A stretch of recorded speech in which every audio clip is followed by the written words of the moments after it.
आज आलो होतो आम्ही कृषी प्रदर्शनला भेट द्यायला. इथे आम्हाला रशियन आणि किंग जॉंग उंगच्या शस्त्रग्रहापेक्षा अस्त्र बघायला मिळाले आणि 4 पावलं चालूनच कावळे बोबल्याला लागले पोटात. आणि ह्या मावशीने आम्हाला पांढऱ्या कलरच्या बिबड्या खाऊ घातल्या. आपलं फुकाचं तर कुणी सोडत नाही मावशी आम्ही.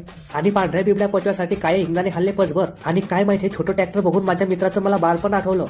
मौसम तो ऐसा लग रहा है दिल गार्डन गार्डन हो रहा है. आणि चालून चालून पाय दमले. मित्र म्हणाला चला फुकाची मशाज करून घेऊ. मग लगेच मशीन आवाल्या. आबा म्हणायला लागले भाऊ तिच्यातलं रिचार्ज संपलं. म्हणलं आबा तुम्ही आम्हाला आळा समजून आले का. त्या आबानं आम्हाला धोका दिला. पण या आजीनं 2 कामाच्या गोष्टी आम्हाला सांगितल्या. बेटा तुमने 21 दिन में पैसा डबल की कहाणी सुनी है. म्हणलं हा. आजी म्हणते हे सागाचे झाड पहा. म्हटलं आजी त्या पुष्पामधलं लाल चंदनचं झाड असेल तर दाखवा. नंतर आम्ही जडीबुटी युक्त थंडगार काढे प्यायला इथं आलो. मग आबाला म्हटलं हा कोणता फ्लेवर आहे. आबा म्हणते लाल चंदन. म्हटलं जमलो वा. मग तेजसले म्हणलं कसा लागतोय. म्हणतो बिटा सारखा लागून आला. म्हटलं भेटलं फुकाचं घे गुच्चा पिऊन. त्यानंतर आपल्याला म्हणलं या दुकानामध्ये डुकराचं पिल्लू पण नाहीये. पण हे झटका मशीन नाव ऐकताच आम्हाला झटका लागला. आणि त्या झटक्याचा असर माझ्यावर असा झाला की मी अशी येळेच ऐकायला लागलो.